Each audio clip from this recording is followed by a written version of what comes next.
Hello, we are going to learn Spanish just from the beginning. So to start with, we are going to see the sounds of Spanish because words are made of letters and we need to know how we Spanish speaking people pronounce them. So here it says the sounds of Spanish, los sonidos del español. Maybe most of you know that in Spanish we pronounce the same way in which we write. So the letter A is called A and it's always pronounced A, A, a very open A. For those of you who are familiar with for those of you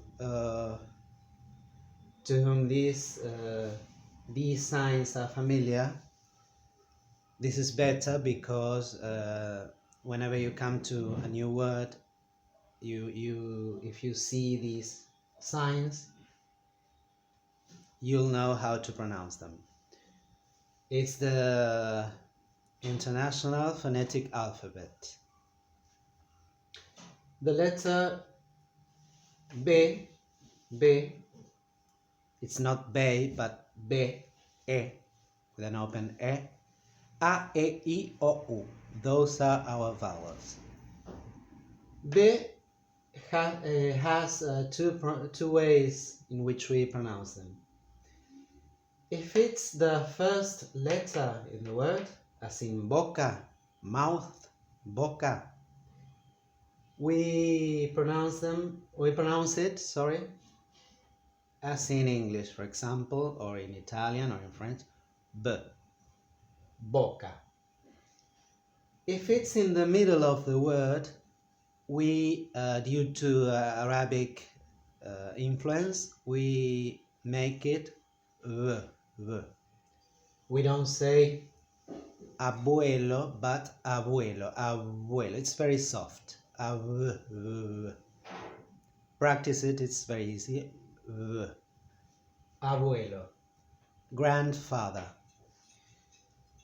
The letter C is particular because when it's followed by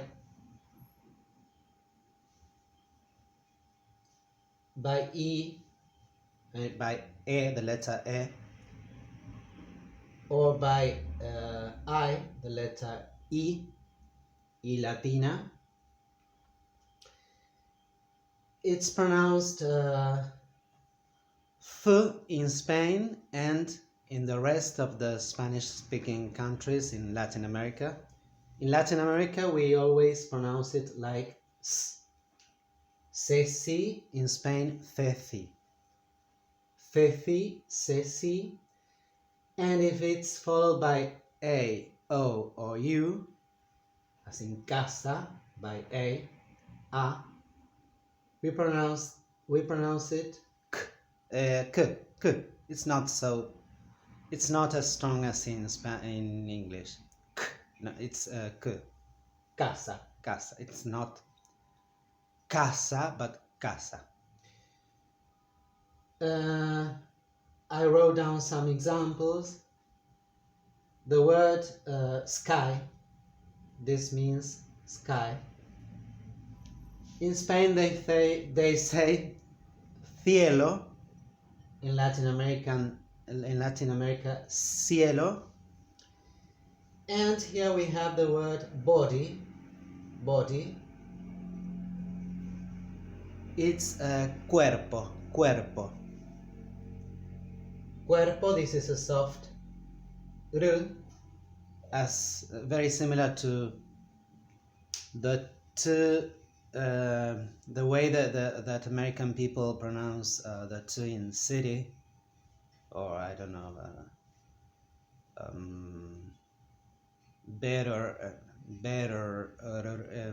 r, cuerpo. The is always the, as in they, although it's it's not d. We don't, dia means day. We don't say dia, we say dia. I'm exaggerating the movement, of course. We don't say dia, dia. See the word. It's exactly written as the word itself. I mean, the way we pronounce it. Elefante, elephant, elefante. The vowels are very clear, are always the same. Elefante. It's not elefante, but elefante.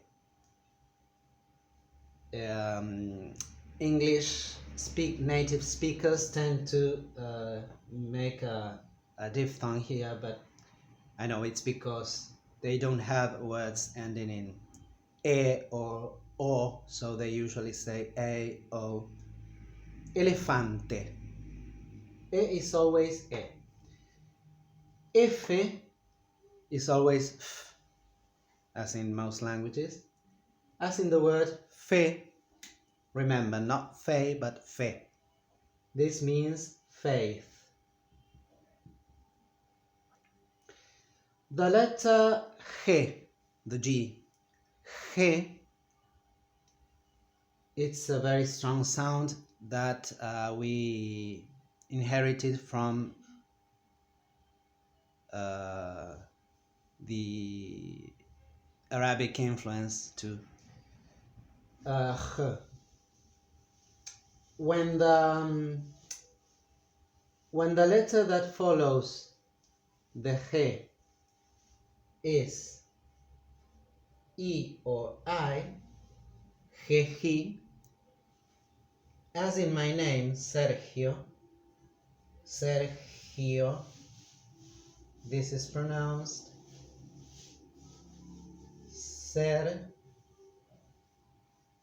Sergio. When it's followed by these vowels, it's pronounced H, as in gente, people,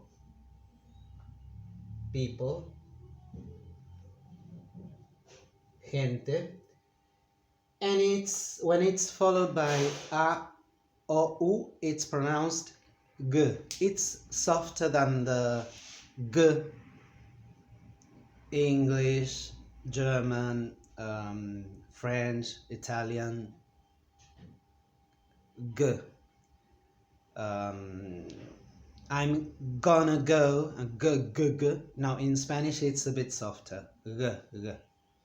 It's not g, but g. As in the word goma, it means rubber. I'm going to write it here. Rubber, or rubber.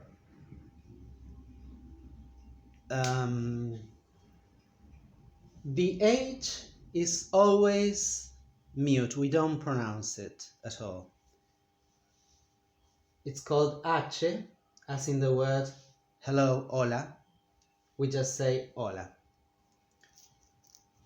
The I is what we call I Latina because the Romans were the first to write this letter. I, it's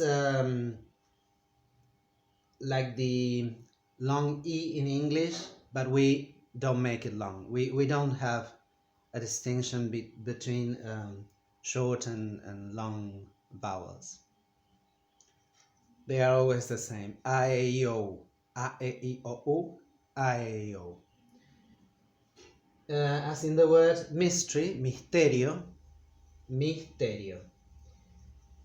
And we have the J, the J. Again, strong. As in the word soap. This means soap. We say it jabón. If you can see that this v is what we said here. It fits in the middle. We don't say jabón. Let's see the other sounds. Well, the consonant K, we say it ka. See that the sound is stronger in English. K, K. We say it ka, ka. It's very similar to g. Ka, casa. It's not that strong. As in the word kilo, kilo. It's not kilo, but kilo. Remember, O is always O.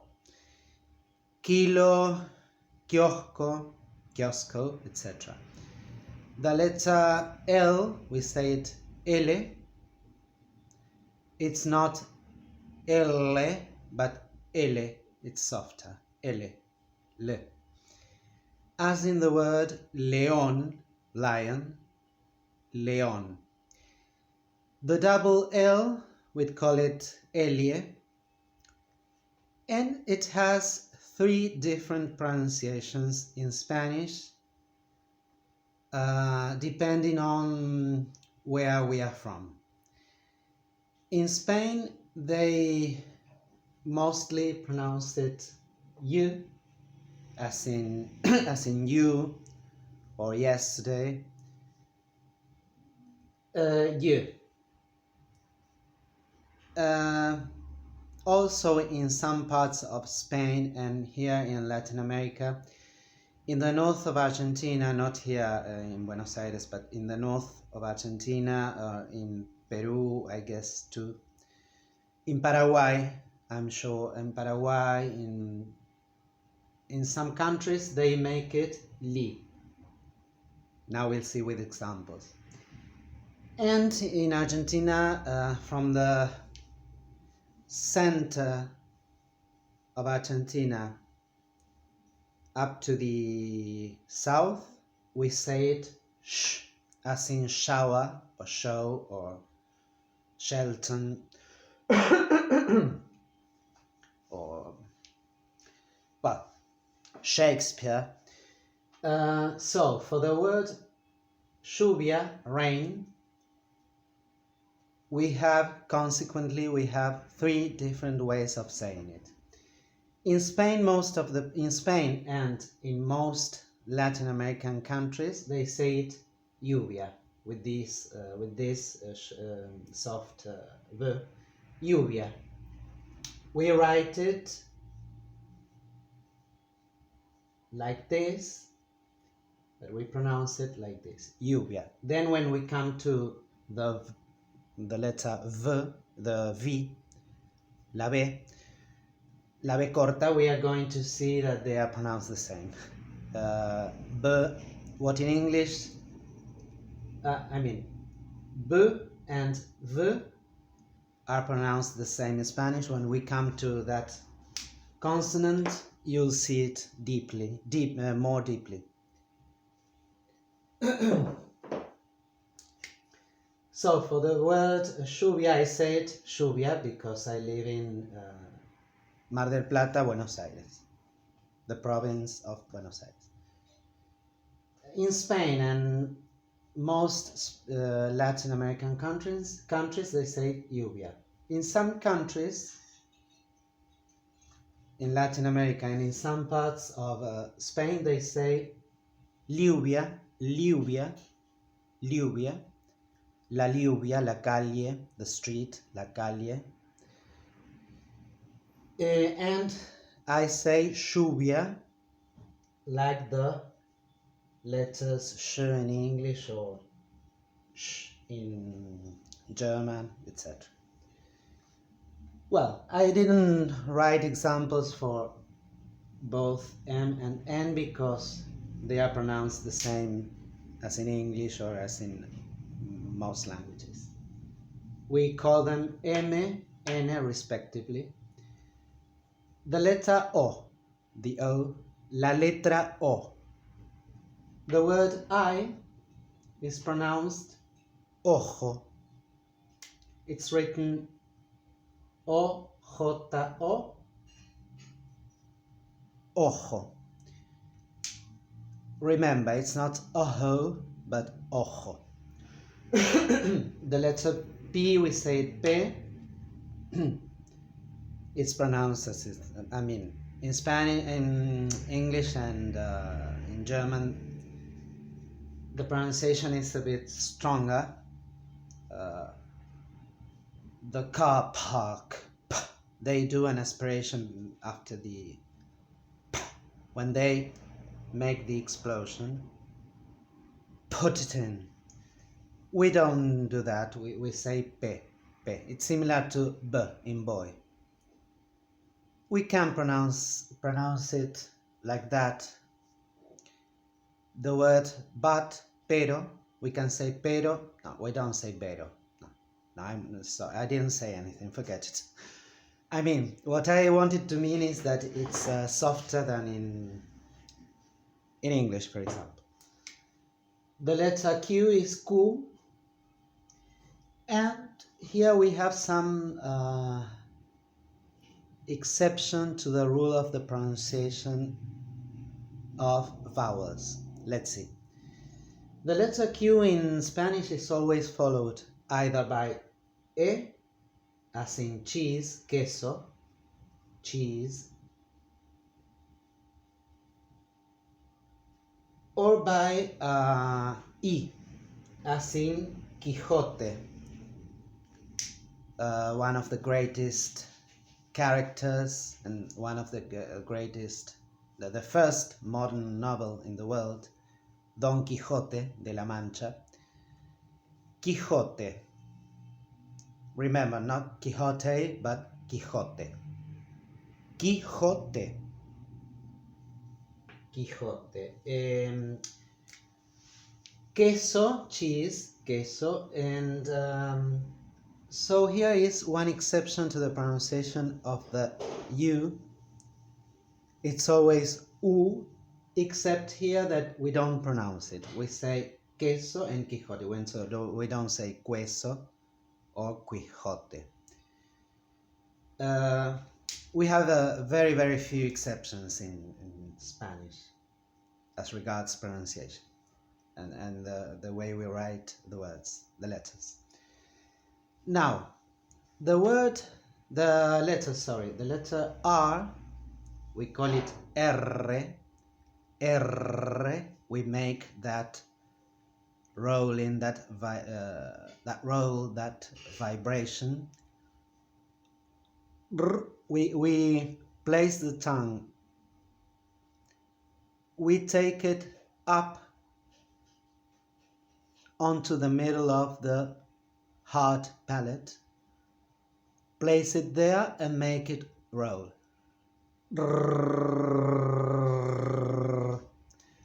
I know it's not a very easy sound. For other people it is, indeed, but even Spanish native speakers have problems pronouncing this sound. It's common here for example, in Argentina and in Spain and wherever where we speak Spanish, that children pronounce it like the r, like the French r, because they can't make that sound r. So it's common to take them to a professional to make them correct that sound. I mean, if they don't correct it, it's okay. I personally don't have any problem if the person can't pronounce it the way it's supposed to be. Well, it's not a sin. It's just, for example, I speak German, but I can't roll the r. Karotten, carrots. No, not in that word. In Herr, sir. Herr. They rolled Herr. I can't do that. I can't roll it backwards. This letter deserves special attention. Let's see. Well, so these are the different ways in which we pronounce this letter. Don't worry if you can't achieve it, I mean to make the R sound, because as I said before, many native speakers can't either, and people will understand you the same. But I'm going to explain the ways in which the rule says that we have to pronounce them, especially because you will hear those sounds. So the letter R,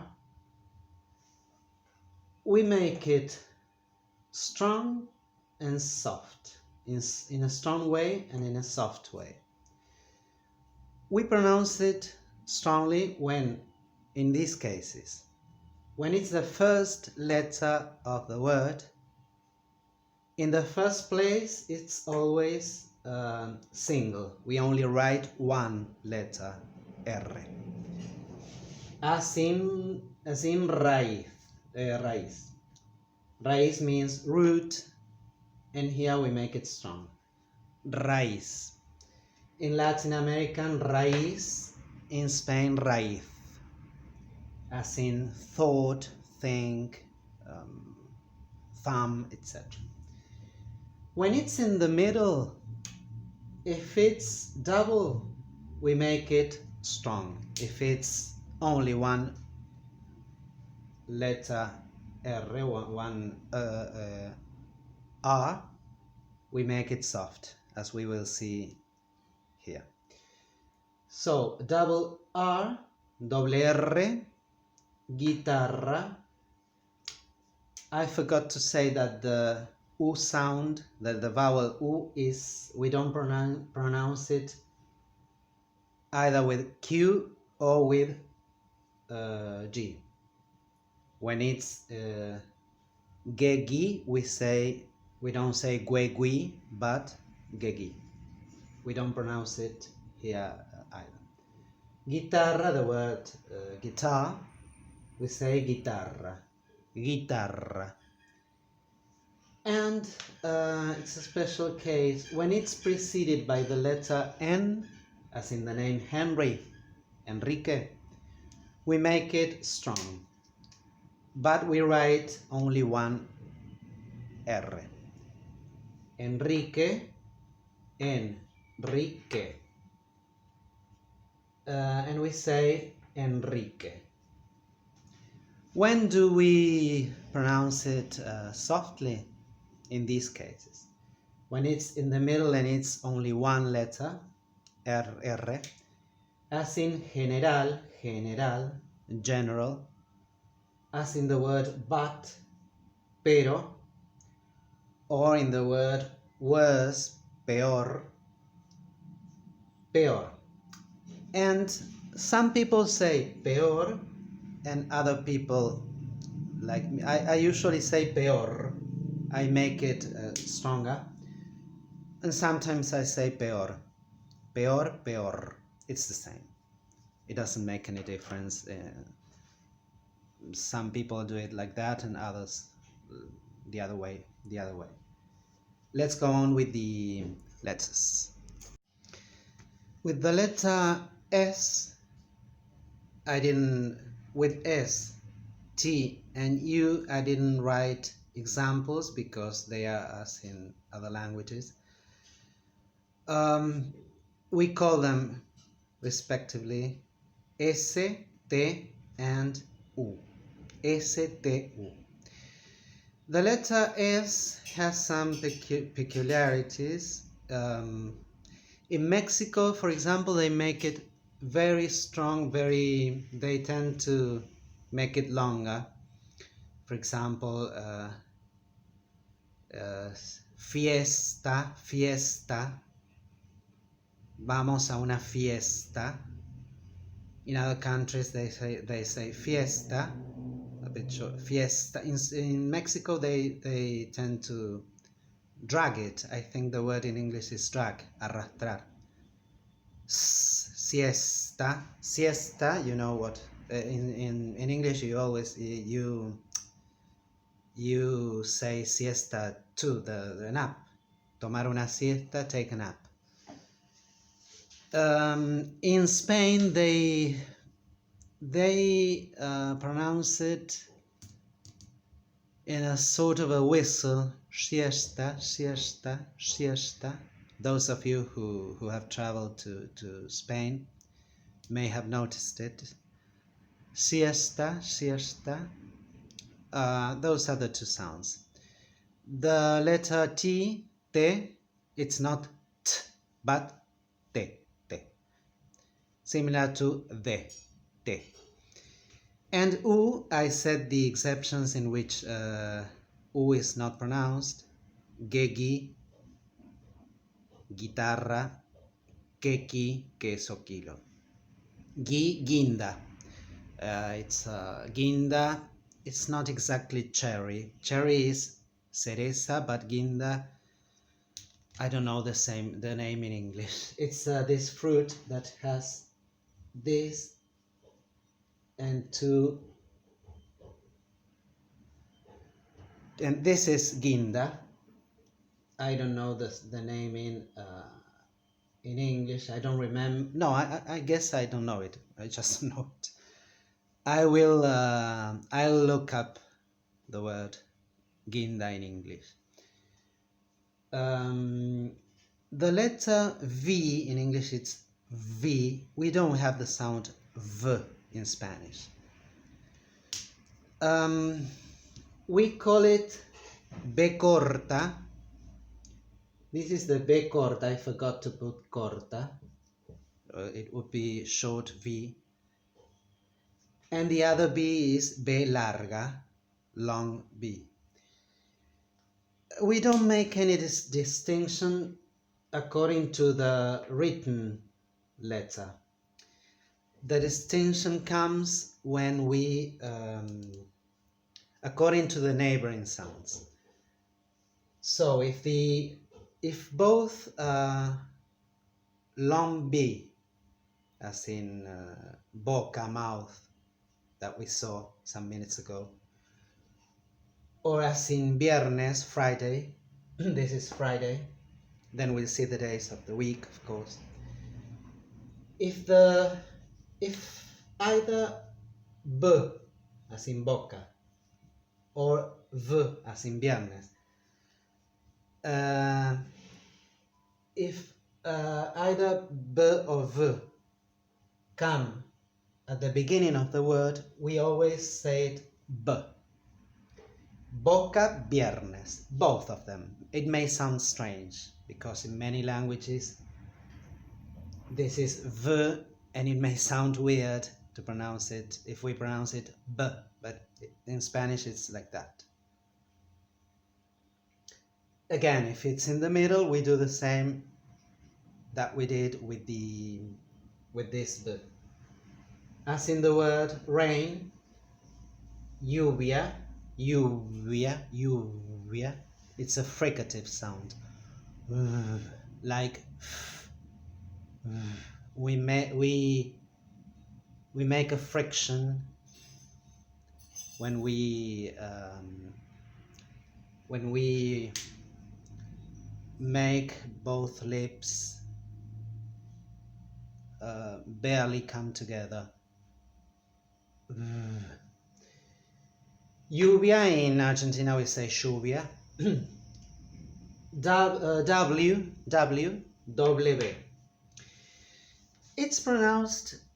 It's supposed to be pronounced as in English, w, but it's not a very common letter in Spanish.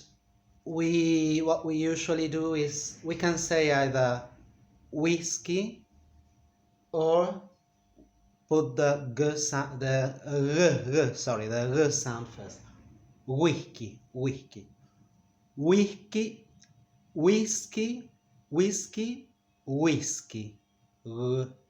We can make this and it's okay. I mean, the rule says that we say it w as in English, but the way people use it is this is more common to say whisky, I don't know, Walter. The Y is called Y. We have I Latina. The Romans started writing that I. The I we use, and Y. It's called Griega because it's the way that Greek people, both ancient Greeks and contemporary Greeks, do this. The letter, nowadays it's U in Greek, but it used to be U as the French U or the German U. And the capital letter for this was this. This was the way in which they wrote the capital U.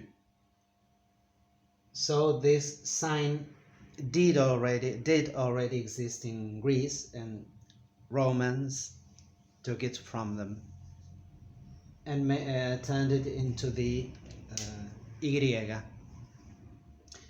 So it's U in most countries, lluvia, llueve,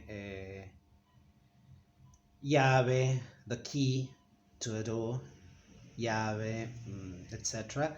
And again, in here where I live, we say it sh. The word sho, we say it sho, and in most countries, yo. The word I. And finally, the Z, we say zeta. The difference again is between Spain and the rest of Spanish-speaking countries. Most Spanish people, except in Andalusia, I guess, but in Spain in general they make the th sound.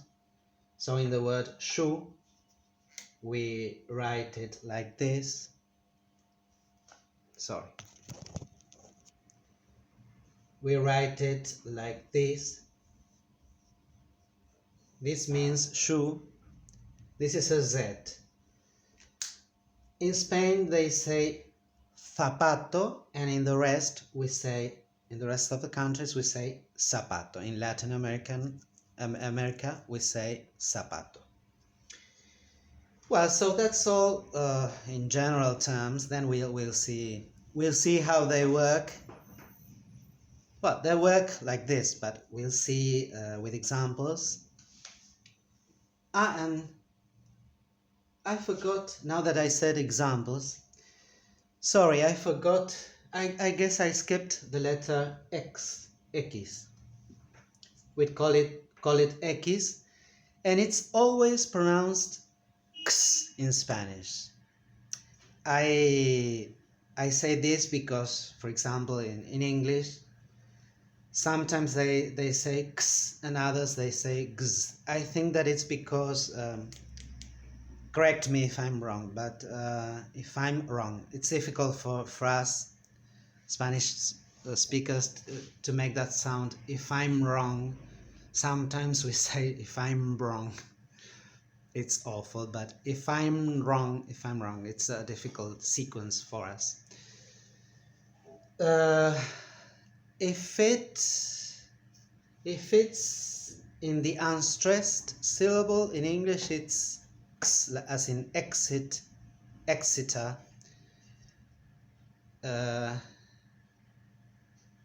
exterior. And if it comes in the stressed syllable, it's gz, example, auxiliary verbs. I think it works like that in English, but they do have the x and the gz sounds. In Spanish, it's always x. In fact, we don't have the z sound in Spanish. As in the word éxito, success, éxito. It's well, I guess it's easy in general terms because we always pronounce this, almost always pronounce the words the way they are written. Well, so for today, I guess it's enough. We covered all the sounds of Spanish, which is something very important because when you have to speak or to practice listening skills, this is essential. And to feel more confident when uttering sounds. So this was to start with. In the next lesson, we are going to see the articles in Spanish. That you know that we have different articles according to the to gender, feminine, masculine, and we have a neutral article too, and it's different in the singular form and in the plural form, but we will see them in the next lesson. Well, I hope you enjoyed this introduction. Please subscribe to my channel if you liked this video, and see you. Have a nice day. Bye bye. Ciao ciao.